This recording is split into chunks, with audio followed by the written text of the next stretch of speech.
Hello everyone. इस video को मैंने बनाया है स्पेशली उन कैंडिडेट्स के लिए जिनका DSSB का एग्ज़ाम अभी है हाल ही में या आने वाले कुछ दिनों में उनका एग्ज़ाम है। ठीक है, तो बच्चे परेशान होते हैं कि भाई फर्स्ट पार्ट में जो आपका जनरल अवेयरनेस है उसमें हम क्या पढ़ें क्या ना पढ़ें, क्या छोड़ें क्या पढ़ें, क्योंकि बहुत सारा होता है इसमें कोर्स। ठीक है, तो सब चीज़ें आप कवर नहीं कर सकते, लेकिन जो DSSB के पेपर होते हैं उसमें जो जनरल अवेयरनेस का पार्ट होता है उसमें आपका पॉलिटी और हिस्ट्री जो है वो सबसे ज़्यादा आता है। यही देखा जाता है कि जो इनके क्वेश्चंस हैं वो लगभग 4 से 5 नंबर के दोनों के आते हैं। ठीक है, 4, 5, 5, 6 नंबर के आराम से आ जाते हैं। तो इस वीडियो में हम जितने भी प्रीवियस ईयर के इंपॉर्टेंट क्वेश्चंस हैं जो बार बार रिपीट होते हैं और बहुत ही इंपॉर्टेंट फेवरेट क्वेश्चन है DSSB के, जो हर दूसरे तीसरे पेपर में आ जाते हैं, ठीक है, या उससे जुड़े हुए आते हैं, तो वो सभी क्वेश्चन मैं आपको इस एक सिंगल वीडियो में कंप्लीट कराऊंगी। तो आप जो है इस वीडियो को एक बार ज़रूर से देख लें, एक बार देख लीजिए, आपको इससे बेनिफिट ज़रूर होगा। और जो है आपके एग्जाम में इसमें से 2 से 3 नंबर के क्वेश्चंस, या हो सकता है इसे अगर ज़्यादा क्वेश्चन आए तो वो भी आपको आराम से देखने को मिल सकते हैं। चैनल पे नए हैं तो इस चैनल को सब्सक्राइब कर लें। इस चैनल पर आपको जो नेक्स्ट वीडियो मिलेगा वो हिस्ट्री के प्रीवियस और बेस्ट क्वेश्चंस मिल जाएंगे। और इसके साथ साथ मैं TGT SST का बैच भी स्टार्ट करने वाली हूँ फ्री ऑफ कॉस्ट। तो चलिए स्टार्ट करते हैं अपनी वीडियो।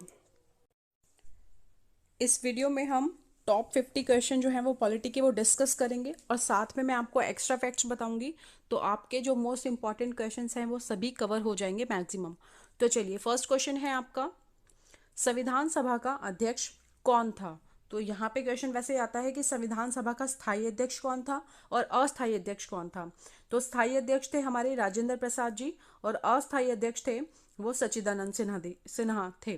ठीक है, नेक्स्ट है आपका, संविधान को बनने में कितना समय लगा? तो ये आप सभी को पता होगा, संविधान को बनने में 2 वर्ष 11 माह और 18 दिन का समय वो लगा।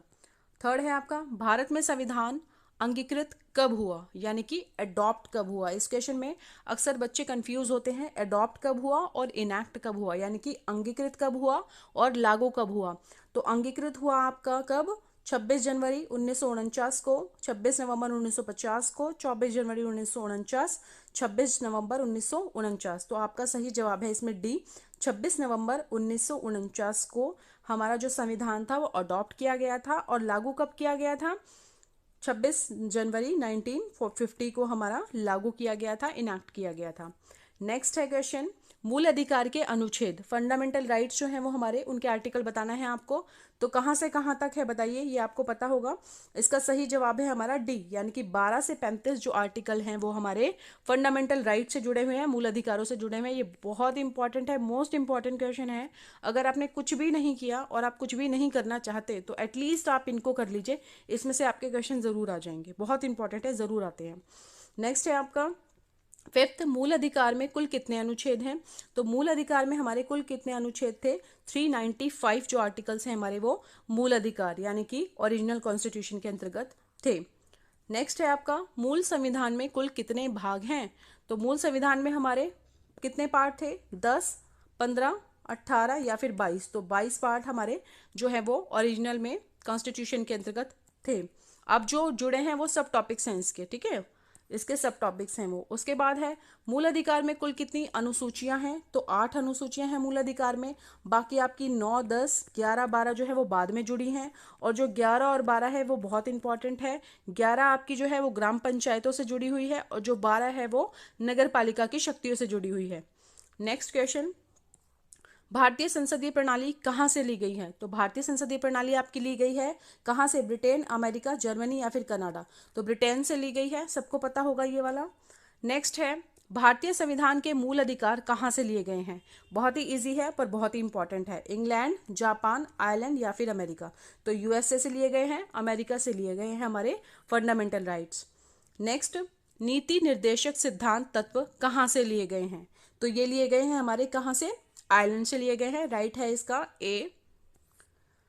11 क्वेश्चन है आपका, प्रथम आम चुनाव कब हुए? तो भारत में जो जनरल इलेक्शन थे फर्स्ट वो कब हुए? 1947 से 48, 50 से 51, 51 से 52 या फिर 1952 से 53? तो कब हुए थे?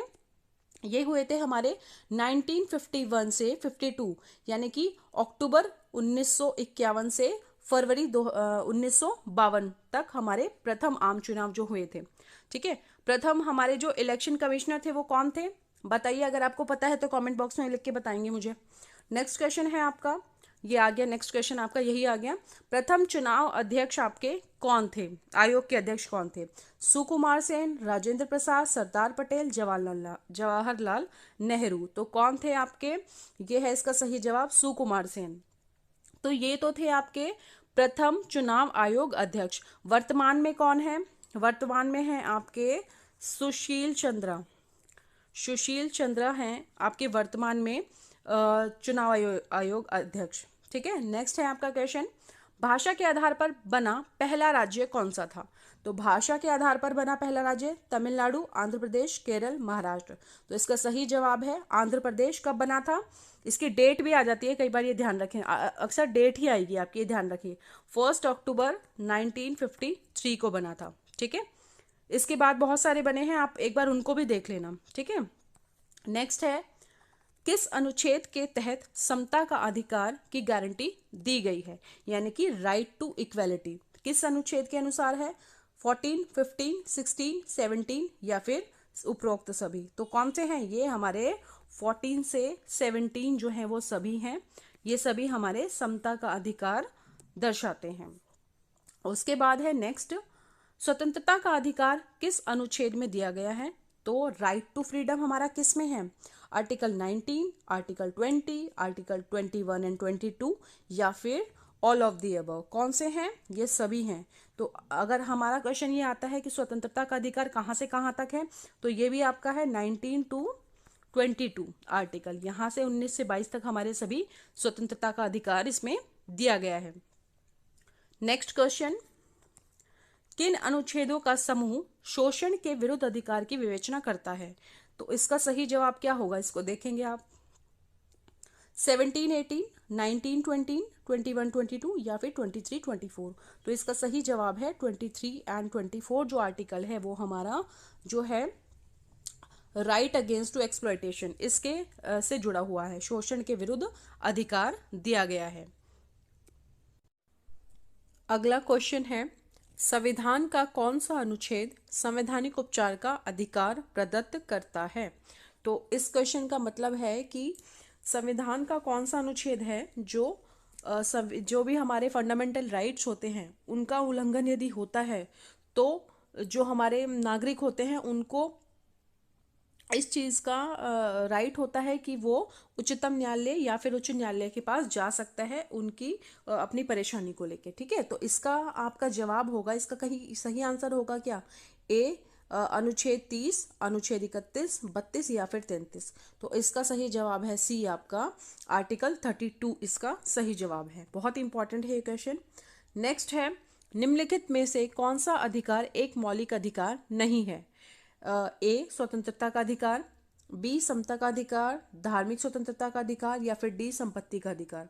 तो कौन सा है इसका जवाब सही? इसका सही जवाब है आपका डी, राइट टू प्रॉपर्टी जो है हमारा वो एक मौलिक अधिकार नहीं है, पर पहले जो है स्टार्टिंग में कॉन्स्टिट्यूशन में इसको एक मौलिक अधिकार दिया गया था, पर जो आपका अमेंडमेंट हुआ था, कौन से अमेंडमेंट से इसे हटाया गया था?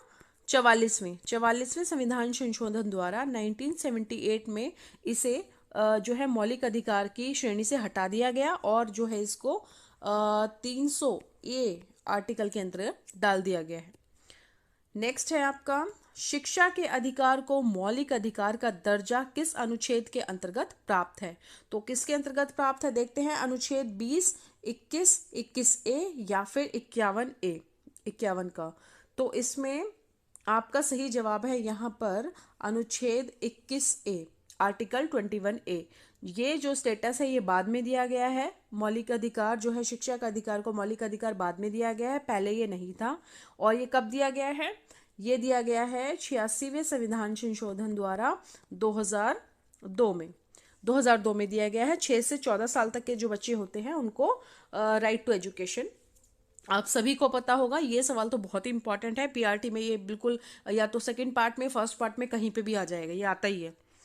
नेक्स्ट है आपका, अस्पृश्यता का अंत यानी कि एबॉलिशन ऑफ अनटचेबिलिटी कौन सा है इसका आर्टिकल, ये बताना है आपको। आर्टिकल 10, आर्टिकल 15, आर्टिकल 17 या फिर आर्टिकल 20। तो ये आता है आपका आर्टिकल 17 के अंतर्गत आता है। नेक्स्ट क्वेश्चन, राज्य के नीति निर्देशक तत्व संविधान के किस भाग में दिए गए हैं? तो भाग एक में क्या है आपका? भाग एक में है आपका संघ और उसके राज्य क्षेत्र हैं। भाग दो में है आपका नागरिकता। भाग तीन में है आपका मौलिक अधिकार यानी कि फंडामेंटल राइट्स। और भाग चार के अंतर्गत क्या आते हैं? आपके राज्य के नीति निर्देशक तत्व आते हैं भाग चार के अंदर। और भाग 4A यानी कि पार्ट 4A में क्या आता है? 4A में आती हैं आपकी फंडामेंटल ड्यूटीज, जो कि बाद में एड ऑन की गई थी अनुच्छेद 51A के अंतर्गत। ये भी आप ध्यान रखेंगे। नेक्स्ट क्वेश्चन, संविधान के किस अनुच्छेद में कहा गया है कि भारत का एक राष्ट्रपति होगा?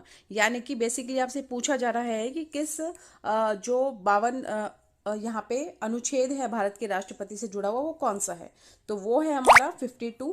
ये डायरेक्ट बिल्कुल क्वेश्चंस आते हैं, इसमें बिल्कुल भी कुछ भी घुमा फिरा के नहीं आता। डायरेक्ट आप पीछे के अभी जो हुए थे 2021 के अंदर का जो पेपर्स हुए हैं, एक बार वो प्रीवियस ईयर उठा के देख लेंगे तो आपको ये वाले क्वेश्चन बिल्कुल डायरेक्ट मिलेंगे। अनुच्छेद से, आर्टिकल से बहुत ज्यादा क्वेश्चन पूछे जाते हैं।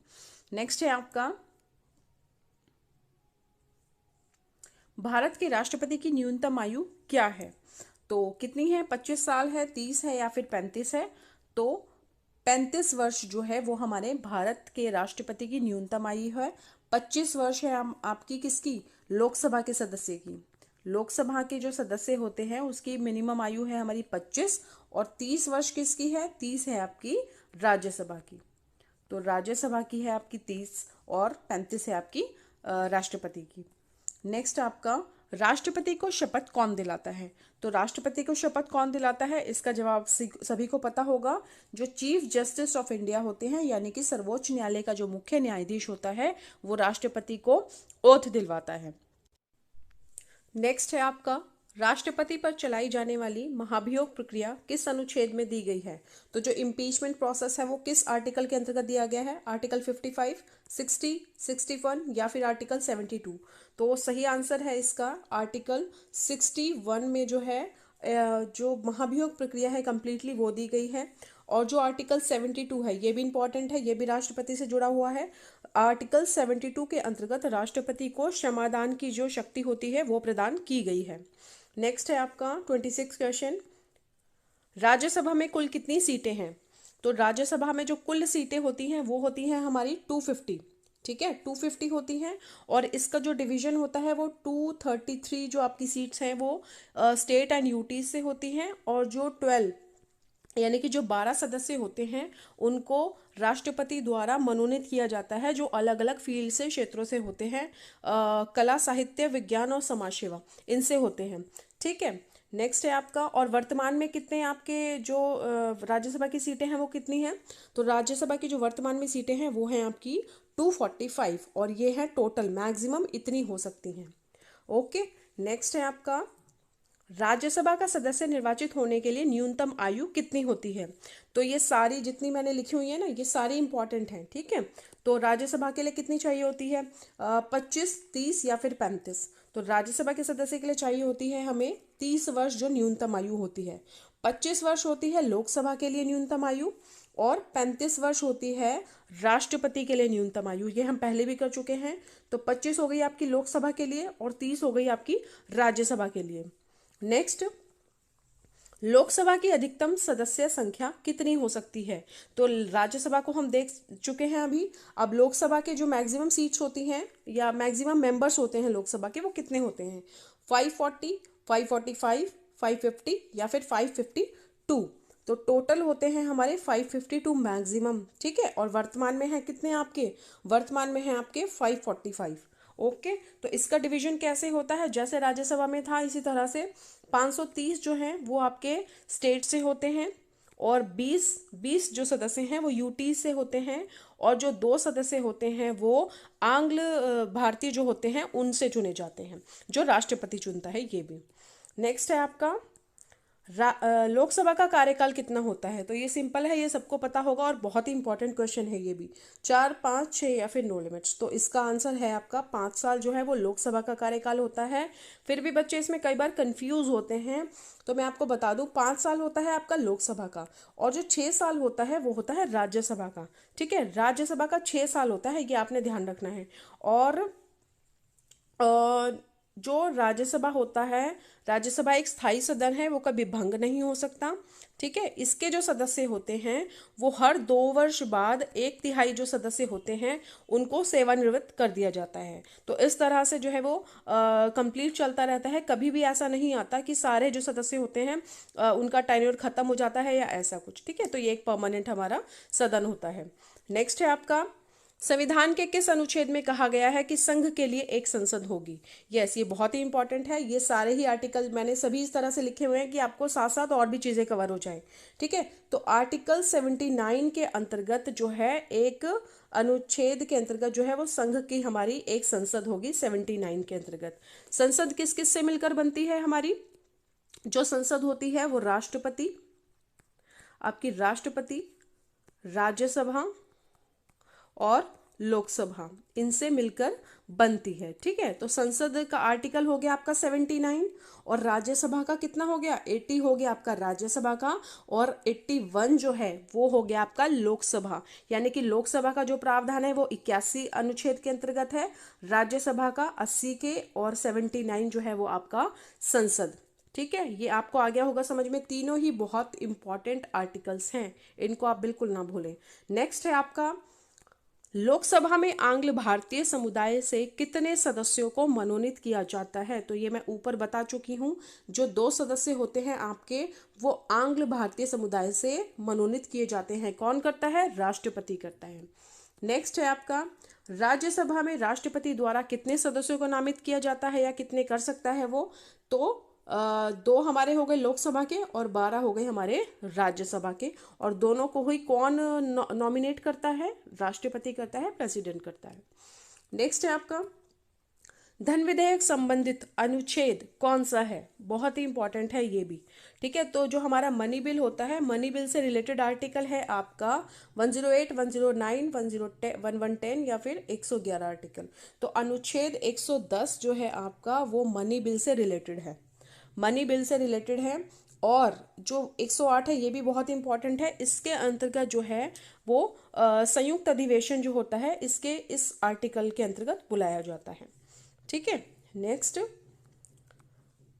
34 क्वेश्चन है आपका, सर्वोच्च न्यायालय के गठन का प्रावधान किस अनुच्छेद के अंतर्गत दिया गया है? तो मोस्ट इंपॉर्टेंट है ये भी, 120, आर्टिकल 120, आर्टिकल 124, आर्टिकल 130 या फिर आर्टिकल 135। तो सही जवाब है आपका इसका आर्टिकल 124 के अंतर्गत जो है सर्वोच्च न्यायालय का प्रावधान या गठन जो है वो किया गया है। नेक्स्ट है आपका क्वेश्चन 35, किस अनुसूची में प्रादेशिक भाषाओं के बारे में बताया गया है? तो कौन सी अनुसूची है जिसमें कि जितनी भी हमारी लैंग्वेजेस है उनके बारे में बताया है? तो शेड्यूल आपका 8, 8वीं अनुसूची है जो, उसके अंतर्गत जो है हमारी सभी भाषाएं रखी गई हैं, प्रादेशिक भाषाएं। और कुल कितनी है वर्तमान में ये भाषाएं? ये हैं आपकी 22 भाषाएं। ठीक है, 22 हैं ये भाषाएं। नेक्स्ट है आपका क्वेश्चन नंबर 36, किस संविधान संशोधन द्वारा पंचायती संबंधी प्रावधान जोड़ा गया था? तो बहुत ही इंपॉर्टेंट है अगेन ये क्वेश्चन। तो जो आपका पंचायती प्रावधान था वो अमेंडमेंट कौन से जोड़ा गया था? वो जोड़ा गया था 73वें संविधान संशोधन द्वारा जोड़ा गया था। और कौन से वर्ष में हुआ था ये वाला संशोधन? ये हुआ था आपका 1992 में। कई बार ये पूरा आ जाएगा कि ये कब हुआ था या किसी संबंधित था, ये घुमा फिरा के आपको दे देंगे जरूर। और इसके अनुसार जो है वो ग्राम पंचायतों को शक्तियां प्रदान की गई थी। नेक्स्ट है आपका, किस संविधान संशोधन द्वारा नगर पालिका संबंधी प्रावधान जोड़ा गया था? तो ये भी जो है वो 73वें के तुरंत बाद हुआ था 74वां संविधान संशोधन, और ये भी हुआ था आपका 1992 में। इसके अंतर्गत जो है आपका जो नगर पालिकाएं होती हैं उनको शक्ति प्रदान की गई थी। और ये मैंने अनुसूची जब आपको बताई थी तब भी बताया था, जो 11वीं अनुसूची है वो है आपकी पंचायती राज से संबंधित यानी कि ग्राम पंचायत से संबंधित, और जो 12वीं अनुसूची है वो है आपकी नगर पालिका से संबंधित। ठीक है, तो ये भी आपका इसके साथ में ही जुड़ जाएगा। नेक्स्ट है आपका 38 क्वेश्चन, किसे लघु संविधान की संज्ञा दी गई है? तो बहुत ही इंपॉर्टेंट है ये भी। इसमें क्या है कि क्यों बोला गया है इसको लघु संविधान? पहले तो जो भी अमेंडमेंट था, एक्ट था, ये 40वां, 42वां, 44वां या इनमें से कोई नहीं, तो कौन सा था ये? इसका सही जवाब है आपका 42वां संविधान संशोधन। इसको जो है वो लघु लघु संविधान की संज्ञा दी गई थी क्योंकि इसमें बहुत सारे बदलाव हुए थे। ये जो है ये इंदिरा गांधी जी के टाइम पे हुआ था, जब यहाँ पे आपातकाल घोषित किया गया था ना, तब का है ये। ठीक है, तो इसमें बहुत सारे चेंजेस किए गए थे, जिसमें कि एक बड़ा चेंज आपको, आपने अगर पढ़ा होगा तो संविधान की जो प्रियम्बल है यानी कि प्रस्तावना है, उसमें 3 शब्द जोड़े गए थे, है ना। एक समाजवाद, समाजवादी जोड़ा गया था, अखंडता, और एक पंथ निरपेक्षता, हाँ पंथ निरपेक्षता जोड़ा गया था। ये 3 शब्द जोड़े गए थे।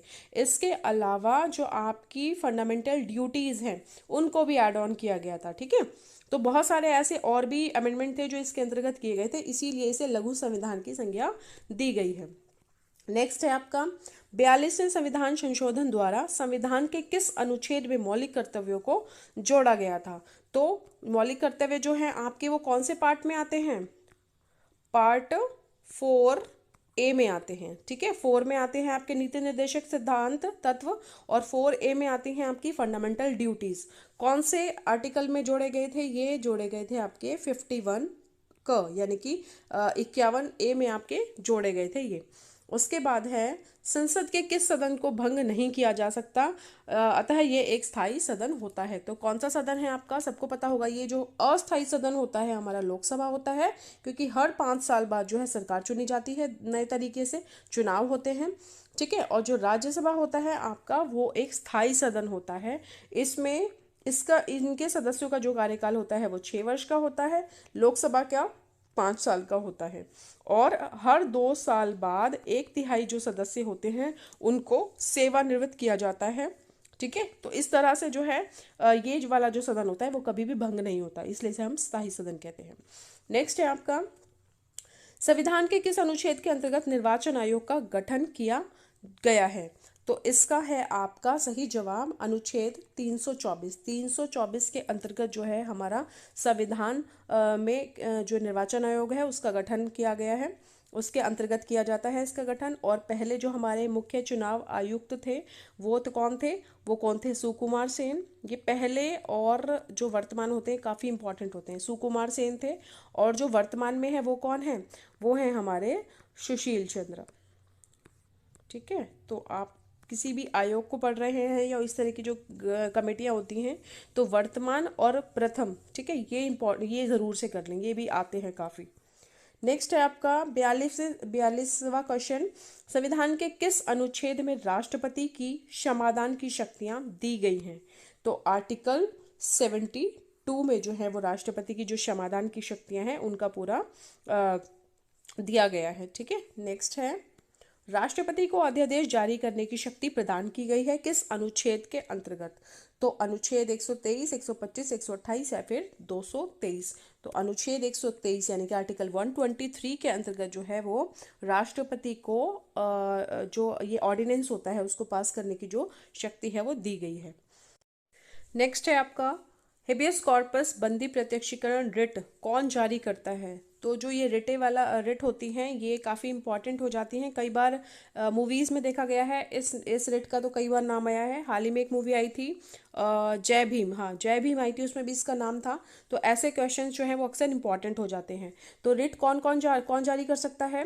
तो सुप्रीम कोर्ट, हाई कोर्ट या फिर ऑल कोर्ट्स। तो हमारा जो सुप्रीम कोर्ट और हाई कोर्ट है केवल ये दोनों ही रिट जारी कर सकते हैं, क्योंकि जो हमारे फंडामेंटल राइट्स होते हैं उनके अगेंस्ट भी हम इन्हीं दोनों जो ये दोनों हैं डायरेक्ट हम इनमें जा सकते हैं। ठीक है, तो ये दोनों ही रिट जारी कर सकते हैं। तो सही जवाब होगा आपका ये वाला ए और बी दोनों, यानी कि डी, यहाँ पे डी होना चाहिए था, ऑप्शन डी।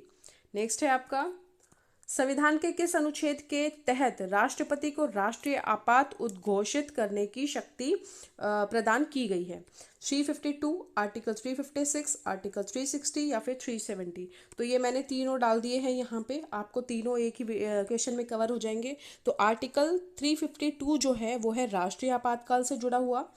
ठीक है, राष्ट्रीय आपातकाल से जुड़ा हुआ और 356 जो है वो है आपका राष्ट्रपति शासन से जुड़ा हुआ, ठीक है, उसके प्रावधान से जुड़ा हुआ। आर्टिकल 360 जो है वो है आपकी वित्तीय आपातकाल से जुड़ा हुआ, यानी कि फाइनेंशियल इमरजेंसी होती है उससे जुड़ी हुई है, जो अभी तक कभी भी हमारे भारत में जो है वो नहीं लागू की गई है या फिर नहीं लगाई गई है, ठीक है, ये वाली नहीं लगाई है, ये दोनों तो लग चुकी हैं। नेक्स्ट है आपका, डॉक्टर भीमराव अंबेडकर ने किसे भारतीय संविधान की हृदय और आत्मा कहा है? तो इसका आंसर होगा आपका संवैधानिक उपचारों का अधिकार, ये जो है राइट टू कॉन्स्टिट्यूशनल रेमेडीज, इसका सही जवाब आपका ए है। नेक्स्ट है वित्तीय आयोग अनुच्छेद, तो फाइनेंस कमीशन आर्टिकल जो है आपका, ये भी काफ़ी इंपॉर्टेंट है, इसका सही जवाब होगा आपका बी, यानी कि 280 जो आर्टिकल है उस जो वित्तीय आयोग का प्रावधान है वो आपके 280 जो अनुच्छेद है उसमें दिया गया है। नेक्स्ट, संविधान संशोधन की प्रक्रिया किस अनुच्छेद के तहत दी गई है? इसका आंसर होगा आपका डी, 368 जो है आर्टिकल आपका, उसमें पूरी जो प्रक्रिया है आपके संविधान संशोधन की वो दी गई है, यानी कि संसद को ये मिला के जो है वो शक्तिपूर्ण बनाता है संसद को, क्योंकि वो उसकी कंप्लीट प्रक्रिया द्वारा जो है वो संविधान में संशोधन कर सकती है। नेक्स्ट है आपका, संसद में शून्यकाल की परंपरा किस देश ने शुरू की थी? तो इंडिया, इंग्लैंड, अमेरिका या फिर चाइना? तो इसका सही जवाब है आपका ए, इंडिया ने की थी। नेक्स्ट है, लास्ट है पर बहुत ही इंपॉर्टेंट क्वेश्चन है, वयस्क मताधिकार की आयु 21 वर्ष से घटाकर 18 वर्ष किस संविधान संशोधन द्वारा की गई थी? तो इसका सही जवाब होगा 61वें संविधान संशोधन द्वारा की गई थी। कब की गई थी, कब हुआ था संविधान संशोधन? 1989 में हुआ था, ठीक है, उस टाइम पे जो है एज जो है वो घटाकर 21 से 18 कर दी गई थी। तो मैंने आपको सभी क्वेश्चंस करवा दिए हैं कंप्लीट, जितने भी इस वीडियो में थे, जो 50 थे, पर मैंने आपको साथ साथ एक्स्ट्रा चीज़ें भी बताई हैं। सभी क्वेश्चन जो है वो बहुत ही इंपॉर्टेंट हैं, आप इन्हें एक बार ज़रूर से देख लें, वीडियो को आप एक बार कंप्लीट देखें और दूसरी बार जो है आप उसको स्किप कर करके देख लें, ठीक है। आप केवल क्वेश्चन देखें, अपना राइट आंसर टिक करें और इस तरह से जो है आपको जो है वो चीज़ें याद हो जाएंगी, रिवाइज हो जाएंगी। एक बार अगर आप सिर्फ वीडियो को देखेंगे तो आपको जब आप क्वेश्चन करने बैठेंगे तो आपको चीज़ें याद नहीं आएंगी, ठीक है। तो कम से कम एक दो बार इसको देख लें अच्छे से।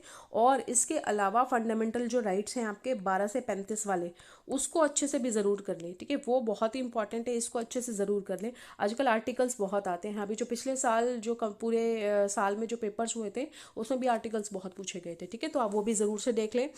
तो कैसी लगी आपको ये वीडियो? अगर आपको वीडियो पसंद आई हो तो आप इसे लाइक कर सकते हैं और इस चैनल को सब्सक्राइब करना ना भूलें। यहाँ आपको DSSB से जुड़े सभी अपडेट्स, चाहे वो रिजल्ट के हों, चाहे आपके एग्जाम के हों, ये सभी मिलते रहेंगे।